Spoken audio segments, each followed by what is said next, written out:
السلام علیکم ورحمۃ اللہ وبرکاتہ۔ دعا گو ہوں رب ذوالجلال سے کہ وہ آپ کو ہمیشہ تندرست و توانا رکھے، آمین۔ دوستو، ہمارا آج کا ٹاپک ہے چھینکوں کا زیادہ آنا۔ چھینک ایک قدرتی اضطراب ہے جو ناک میں جلن یا غیر ملکی ذرات کو صاف کرنے میں مدد کرتا ہے۔ چھینک ناک کی میوکوسا میں اعصابی سروں کے محرک کی وجہ سے ہوتی ہے، جو دماغ کو چھینک شروع کرنے کے لیے سگنل بھیجتی ہے۔ چھینکنے کی کئی وجوہات ہیں، الرجی جیسے دھول، دھواں، جانوروں کی خشکی، خوشبو، پھولوں کی یا عطر کی خوشبو۔ الرجی کا رد عمل چھینک کا سبب بن سکتا ہے۔ انفیکشن بھی ہو سکتی ہے۔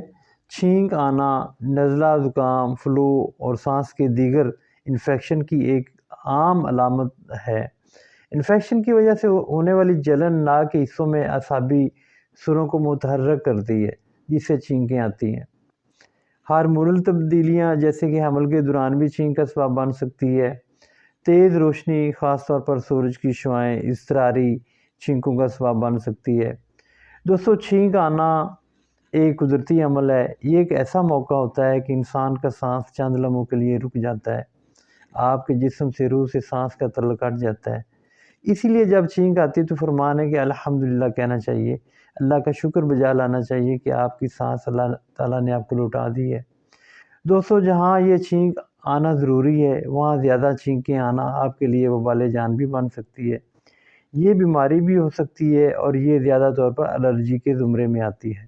دوستو، آپ کے جسم میں کسی بھی قسم کی خارش، الرجی اگر ہے، ایک دفعہ ہماری ہربل دوا ایک دفعہ ضرور استعمال کر کے دیکھیں۔ نہ نیند ستائے گی آپ کو، نہ ہی آپ کے جسم میں سستی چھائے گی۔ جو دوست ایلوپیتھک میڈیسن کھا کر تھک گئے ہوں، صرف ایک دفعہ استعمال کر کے مشکل الرجی سے نجات اور چھٹکارا پا سکتے ہیں، بغیر کسی سائیڈ ایفیکٹ کے۔ پیور ہربل ادویات سے یہ تیار شدہ ہے۔ دوستو، اگر آپ کسی بھی قسم کی الرجی یا چھینکنے سے پریشان ہیں تو ایک دفعہ السید شفا خانہ کے اس شافی علاج سے فائدہ ضرور اٹھائیں۔ دوستو، اس ویڈیو کو لائک اینڈ شیئر ضرور کیجیے گا۔ مزید معلومات کے لیے نیچے دیے گئے واٹس ایپ نمبر پر آپ رابطہ کر سکتے ہیں۔ آپ کا خیر اندیش سید مطلوب حسین شاہ۔ اللہ حافظ۔